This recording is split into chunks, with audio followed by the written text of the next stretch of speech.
Hello friends, I am Arpit and I am here with today's analysis. Today is 13th of October and we are going to deal with two very important topics under an umbrella topic, that is judiciary. First topic is appointment and transfer of High Court judges. But when we will cover this topic, we will not only be talking about the appointment of High Court judges, we will also be talking about the appointment of Supreme Court judges. Then we will go on to the appointment of High Court judges. Why this was in news? Because a judge from the Manipur High Court is being transferred to the Kolkata High Court by the CJI and the Collegium. And the judge has requested to transfer him to his home state, that is Tamil Nadu, but that request has not been accommodated by the CJI, Chief Justice of India.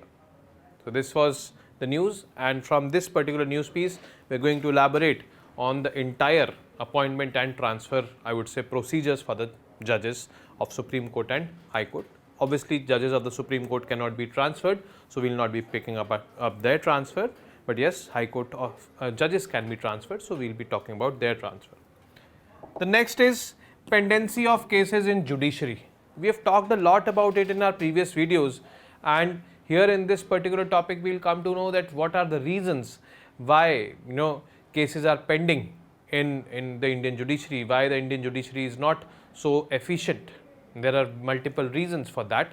So this topic will cover the entire issue, how many cases are pending, in which levels of courts they are pending, various reports submitted by the Law Commission of India or the Niti Aayog with respect to the clarity, or I would say removing the pendency, and then the reasons. We will get into what are the reasons for that. Now, appointment of judges for the High Court is done by the President of India. We should first understand that. But the President of India does that appointment on the recommendation of a collegium. Collegium which comprises of the Chief Justice of India, two senior most judges of the Supreme Court, and the Governor of the state. In case a judge of High Court has to be appointed, then the Chief Justice of that High Court is also taken into, I would say, consideration for recommending the name. But in the Constitution it has been written that the President appoints. How the President appoints? Now the President appoints on the recommendation of the collegium. Similarly is the case with Supreme Court judges. The Supreme Court judges are appointed by the President. This is there written in the Constitution, simple, plain. But how? Earlier they were recommended, the names were recommended by the Council of Ministers to the President, and President used to appoint. That was basically an overreach of the executive on the judiciary. But slowly and gradually three cases happened, the first judge's case, second judge's case, and the third judge's case, and due to these, or as an outcome of these three cases, the present collegium system which is there was evolved. Collegium means a group of judges which will be recommending the name of those candidates who will be appointed as judges by the President.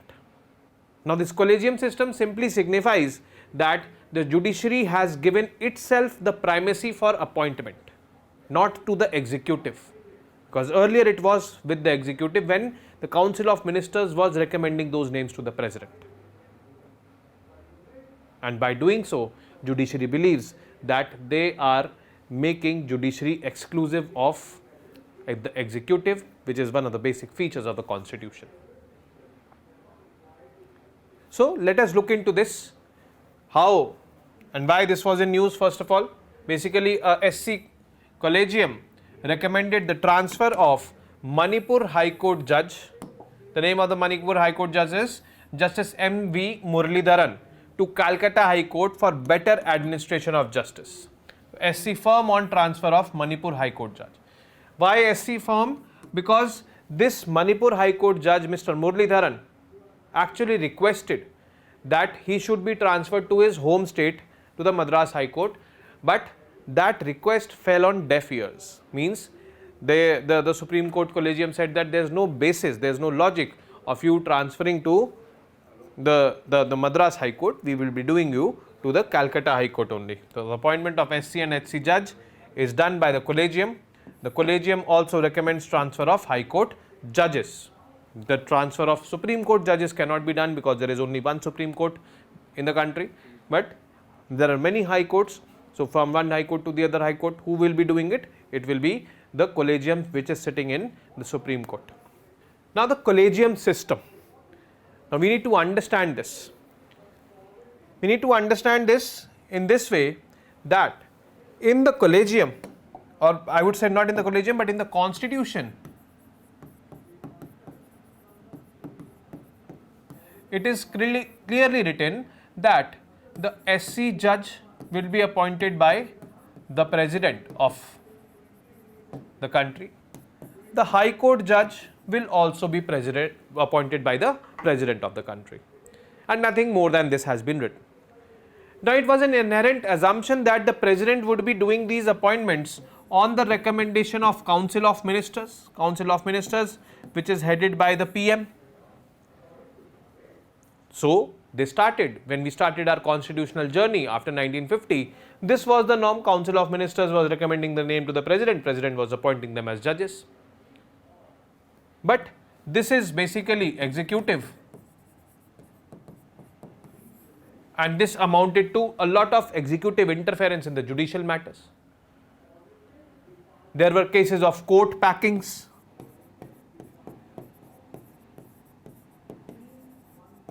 means when there were cases in which the government was involved as a party.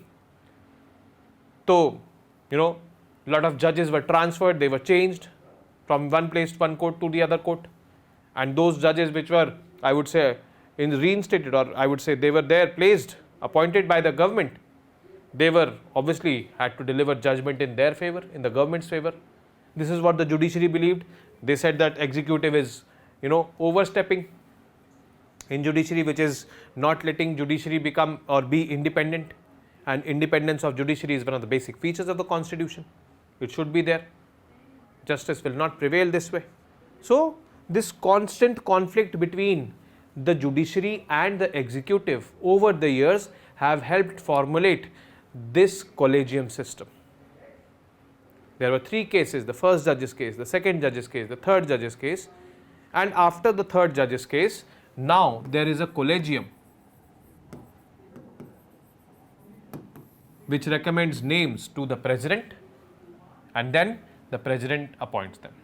Who is part of the collegium? Actually, the Supreme Court judges, CJI plus 4 senior most judges for any appointment to the Supreme Court, for any appointment of the judge to the Supreme Court. In case of a High Court, CJI plus 2 senior most judges. In case of a Chief Justice of a High Court, CJI plus Governor is also here, plus 2 senior most judges, plus I would say CJ of that High Court if it is for a High Court judge other than the Chief Justice. So, Supreme Court judge, CJI plus 4 senior most judges, High Court Chief Justice, CJI plus 2 senior most judges of the Supreme Court, plus Governor's consideration is also taken into account. Although Governor is not considered as part of collegium, Governor is separate because it is written in the constitution that Governor should be consulted. Okay. Next, if a judge of High Court has to be appointed, the CJI plus 2 plus CJ of that High Court, Chief Justice of that High Court, is also consulted. You might be wondering, sir, how Chief Justice of India is appointed? We've talked about Supreme Court judges, not Chief Justice of India. The Chief Justice of India is appointed by the President only, but that is according to the convention. Whoever is the senior most judge in the Supreme Court will be elevated to as Chief Justice of India. Doesn't matter if 1 month service is left, 2 month service is left, doesn't matter. Like previous CJI, that is Mr. Justice UU Lalit, was only there as CJI for 2.5 months or so. Why? Because they had to follow the convention. The senior most judge will become, and the outgoing CJI will recommend that name to the President for Chief Justice of India. that this is the next senior most judge and this person will be the next CJI. So this is basically, I would say, the scenario over there for appointment, but let us look at it in detail.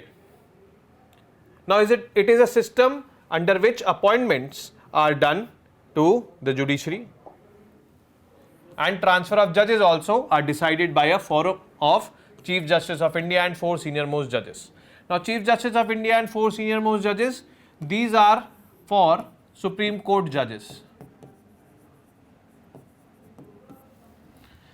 Is it mentioned in the constitution about the collegium system? No, it is not mentioned in the constitution. This is to be noted. In the constitution, it is only mentioned that the appointment should be done by the President of India. The President of India, how it is doing, how the President is doing? President is taking recommendation now from the collegium and appointing. It has no place in the Indian constitution. The basic tenet behind the collegium system is that the judiciary should have primacy over government in matters of appointments and transfers. Then the background, the collegium system was born out of years of conflict between the executive and judiciary, and there were 3 cases popularly known as the 3 judges cases, through which we will understand the evolution of this collegium system. The first judges case, it is also called as the SP Gupta case 1981.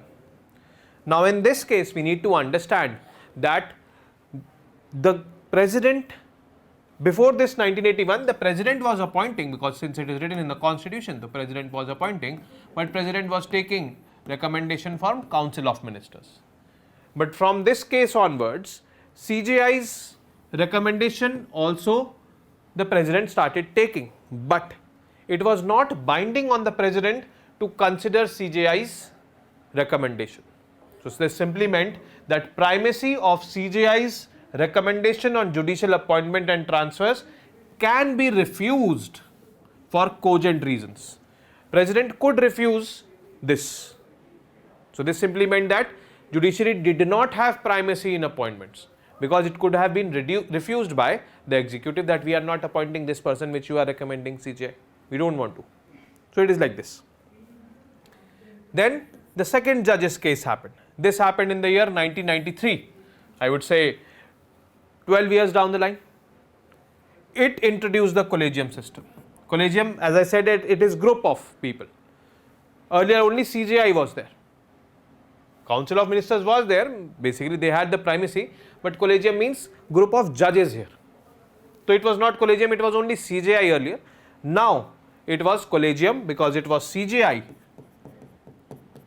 plus 2, which was recommending names to the President, and it ruled that CJI would have to consult a collegium of its 2 senior most judges in the apex court on judicial appointments, and such a collective opinion of CJI plus 2 would have primacy over the government or executive. Means now the President had to consider their opinion and COM was out. Now we can say that judiciary has primacy in appointments after the second judges case. The third judges case, 1998 it happened, 5 years down the line.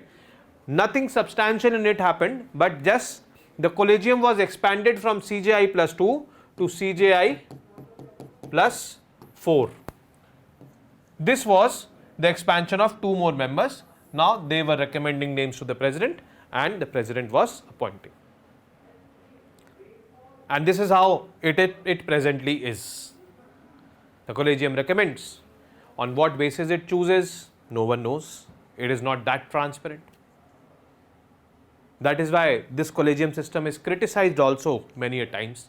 The Government of India introduced the National Judicial Appointments Commission Bill, passed it as a constitutional amendment bill for bringing in transparency in judicial appointments and transfers. But that bill was struck down by the courts, stating that this bill does not uphold the primacy of the judiciary. Not upholding the primacy of the judiciary simply meant that there was no independence of judiciary, which is a basic structure of the constitution. So that bill is obviously not there. So that bill was passed somewhere around 2015. A procedure for appointment, what happens, what is the exact procedure? The appointment of CJI and judges of the apex court is governed by a memorandum of procedure. The CJI and judges of the Supreme Court are appointed by the President under clause 2 of Article 124. As I have been telling you that the President appoints, this is there in the Constitution. CJI appointment of the office of CJI should be of the senior most judge of the Supreme Court. The senior most judge of the Supreme Court will be elevated to this position, considered fit to hold the office. The Union Law Minister seeks the recommendation of the outgoing CJI. Whoever is the outgoing CJI, that CJI, outgoing CJI will give the name to the Law Minister. Law Minister, this is going to be my successor. Law Minister passes on this recommendation to the Prime Minister. Prime Minister passes it on to the President, and finally the President approves it. Now the question is, can the President refuse to sign that? Well, actually no. President has to sign it, but yes, President can send it for reconsideration. That is there. So 2 days ago or 3 days ago, there was another article in the newspaper which was talking about this, that the executive has been sending back names to the collegium. Yes, they can send back names for reconsideration. Now, once the CJI recommends, the Law Minister forwards the communication to the Prime Minister, who would advise the President on the appointment. This is the route. Now, SC judge appointment. Supreme Court judge is appointed by this collegium. So, CJI plus 4, this is collegium. This recommends name to the Law Minister. Law Minister to the PM, PM to the President, and finally the President appoints the judge of Supreme Court. This is basically the simple plain route of this. High Court judge appointment and transfer. Now, High Court judges are also appointed by the President. This is clearly written in the Constitution. But how? On the recommendation of whom? Now the collegium. Collegium for basically High Court judge is, now this High Court judge is a judge, not a Chief Justice of High Court. So the collegium comprises of CJI plus 2, then plus the Chief Justice of that particular High Court. This is the collegium. Okay. And the governor is also there. This is written in the Constitution. But governor is not part of collegium per se, because collegium is of judges only.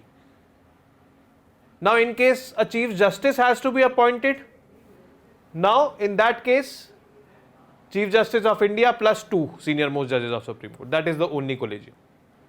But if a judge, then Chief Justice of that High Court is also taken into consideration. Now, 217 of the Constitution states that the judge of High Court shall be appointed by the President in consultation with Chief Justice of India and the Governor of the state. In the case of appointment of a judge other than the Chief Justice, the Justice of the High Court is also consulted. Consultation process: High Court judges recommended by a collegium comprising the CJI and 2 senior most judges of Supreme Court. So this is what I explained over there through that. The procedure for appointment: the proposal is initiated by the Chief Justice of that High Court in case of, I would say, appointment of a judge of High Court concerned, in the consultation with 2 senior most colleagues. 2 senior most colleagues in the High Court. These 2 senior most colleagues are not there in basically the Supreme Court. Now, let's suppose there is a vacancy in High Court. So the Chief Justice of High Court will consult with the 2 senior most judges in the High Court, and they will choose a name. The Chief Justice of that High Court will take that name to the Collegium of Supreme Court, which comprises of CJI plus 2 senior most judges over there. Now that collegium will finally recommend that name, approve or disapprove that name, whatever that collegium will do. CJI plus, now here is CJ of High Court plus 2 High Court judges. They will take a name to the CJI Chief Justice of India plus 2 senior most judges, plus this CJ of High Court will also be there in that collegium, because this is the collegium which recommends the name finally to the President. So what will happen? The proposal will initiate from here, it will go to here, and after getting approved from here, it will go to the Chief Minister. Chief Minister advises the Governor, and the Governor sends it to the Union Law Minister. Union Law Minister to the Prime Minister. Prime Minister to the President. The loop is long. I again repeat that loop. Chief Justice of High Court and two senior most judges of High Court, they will recommend a name. They will take a name to that collegium of Supreme Court, CJI plus two senior judges of the Supreme Court plus the Chief Justice of High Court. Then they will take the name from here to the Chief Minister, Chief Minister to Governor, Governor to Union Law Minister, Union Law Minister to Prime Minister, to President, and finally President appoints. The Chief Justice of the High Court is appointed as per the policy of having Chief Justices from outside the respective states. Now when a Chief Justice of High Court has to be appointed, this loop is, or this stage is finished, and then it is this only. This recommends the name to the Chief Minister, Chief Minister advises the Governor, Governor to the Union Law Minister, and finally to the Prime Minister. This is the route which is followed in case of appointment of Chief Justice of a High Court. Now, as I told you that criticism of this collegium system are there, the appointment is over. Transfer also is done in this loop, in this way, and largely the say is of the Supreme Court collegium. Like presently the news is that Manipur High Court judge is being transferred to the Calcutta High Court. The Supreme Court collegium is deciding that. Now, criticism of the collegium: insufficient background checks of the judge. Actually, we don't know what kind of checks they do or not. There is a syndrome called as the uncle judges syndrome.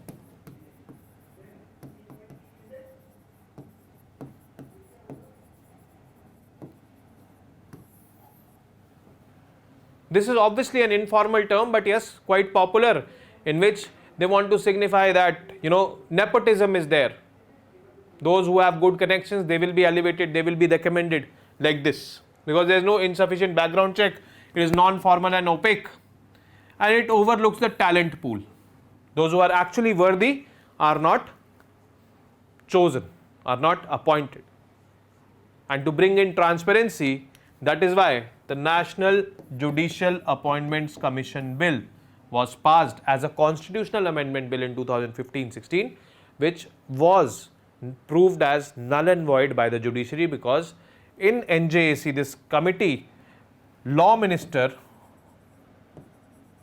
was one of those people who was present in this committee, and this committee had to choose the judges or appoint the judges.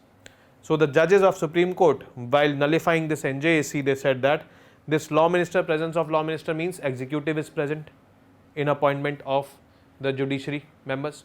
So it is actually not fulfilling that criteria of maintaining the primacy of judiciary, which is violating the basic structure of the constitution. Hence, this NJAC is unconstitutional and null and void it was.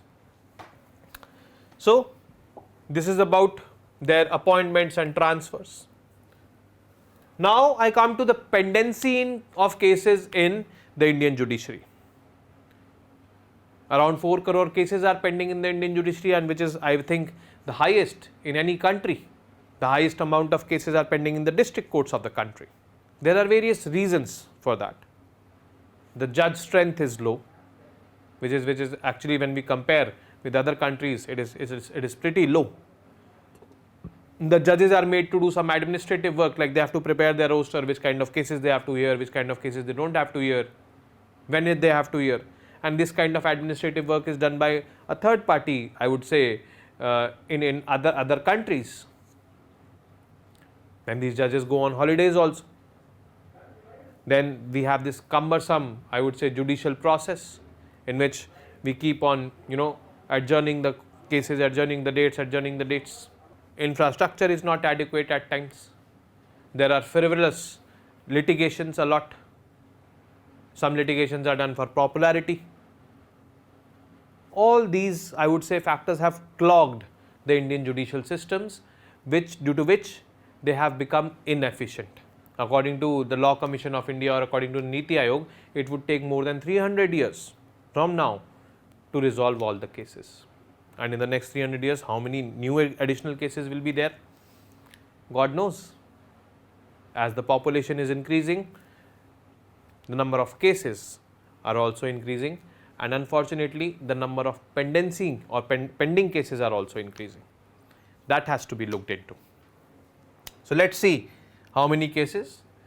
Over 47 million cases have been pending in all the courts of the country according to the National Judicial Data Grid NJDC DG. Around 57,987 cases in Supreme Court. We can roughly translate it to 58,000. 49 lakh cases pending in high courts and 2.4 crore cases pending in the district courts. So as we move up the ladder, the less number of cases are pending, but yes, maximum we can see 2.4 crore cases pending in the district courts. 23 lakh out of these cases, 23 lakh have been pending for over 10 years. 39 lakh have been pending for between 5 and 10 years. So this is a big time.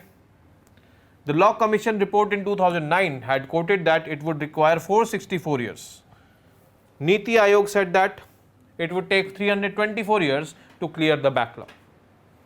This is quite disturbing. Many of our generations would come and go. So this is, I would say, disheartening.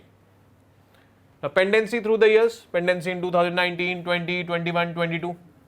In 22, Supreme Court 70,000 as of March 2022, 58 lakh 90,726 in high courts, 4 crore cases, more than 4 crore cases in, I would say, the district courts.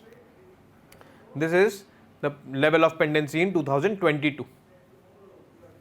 Causes, we need to understand that. The strength of judges. Now presently the Supreme Court is working on 34 judges.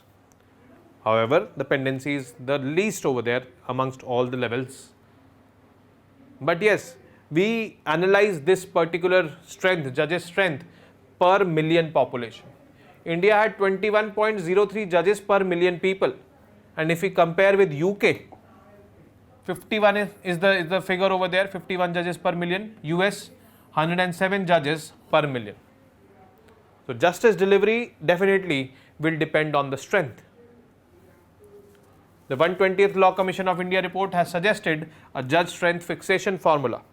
India should utilize the most experienced judges also, and age of retirement in India is 65 years for Supreme Court, 62 years in High Court, whereas it is around 75 years in UK or Canada, and it was fixed, this retirement age 62, 65, it was fixed when India's life expectancy rate was low.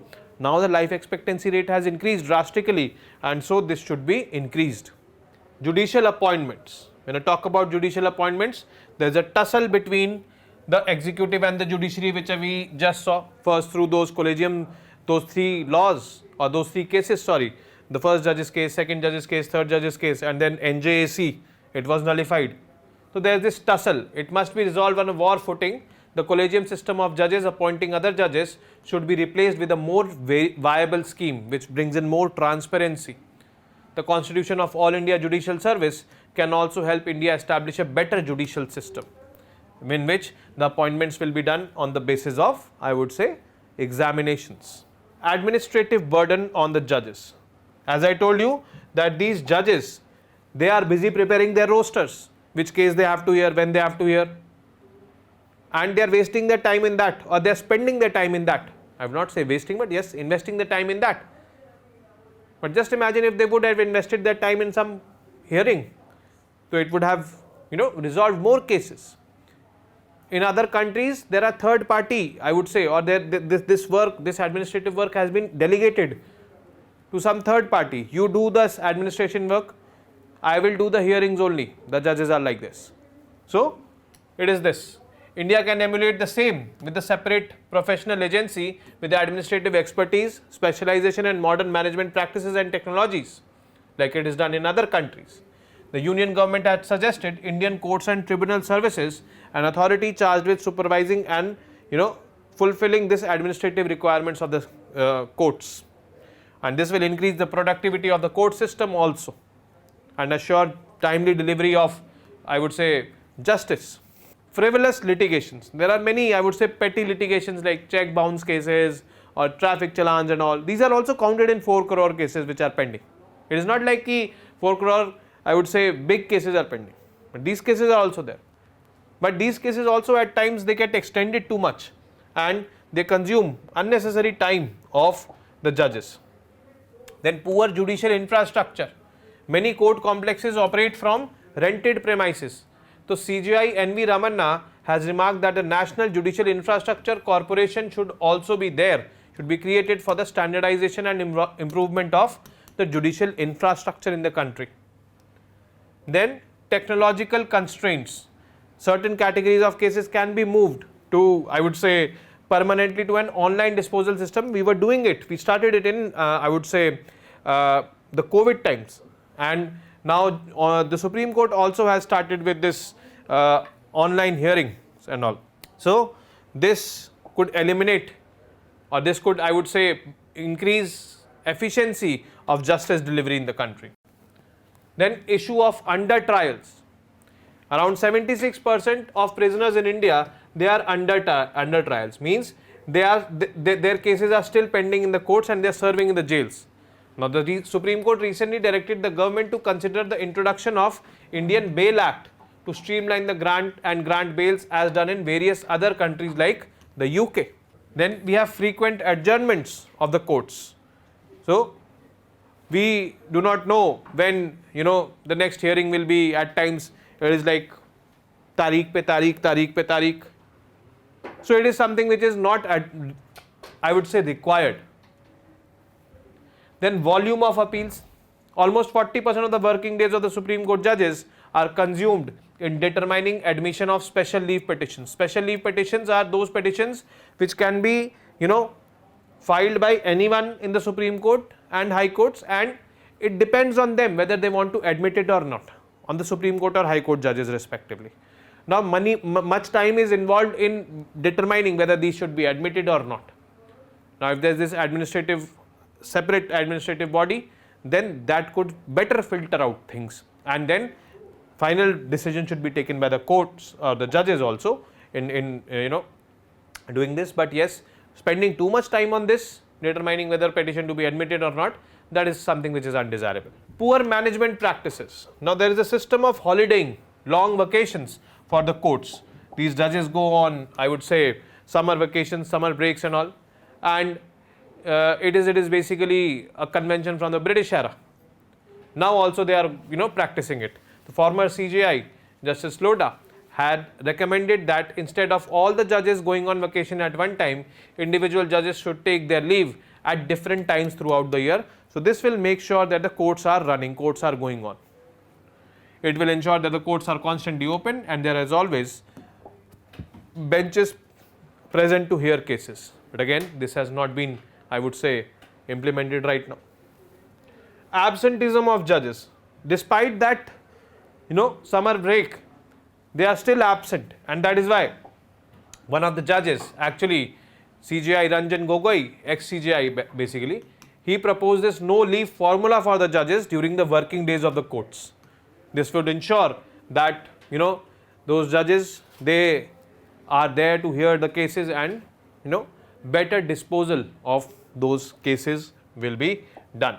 Poor case flow management. Now case flow management, there should be categorization: fast track, medium track, slow track according to the cases, and fast track courts should be mandated to deliver judgment within the stipulated time period, medium track like this. So there should be these categorizations, various tracks should be there. Now this would make the cases moving along smoothly. Fast track cases, normal track and slow track cases, these 3 tracks should be there, but this is actually not there. That is why it is poor case flow management. Low number of special courts are there. Special courts are basically those courts which have expertise in dealing with those specific matters. Let's suppose commercial matters, so commercial courts should be there. Environmental matters, so we have NGT for that, National Green Tribunal. So just like NGT, we should have some specialized courts also, so that those judges with those expertise in that special matters can deal with those cases. This will unclog the, I would say, conventional judiciary system. So many reasons we have highlighted in this particular segment that why the Indian judiciary is inefficient, and we should, before blaming, we should also look for solutions, that how can we solve it. But obviously the executive alone cannot do it.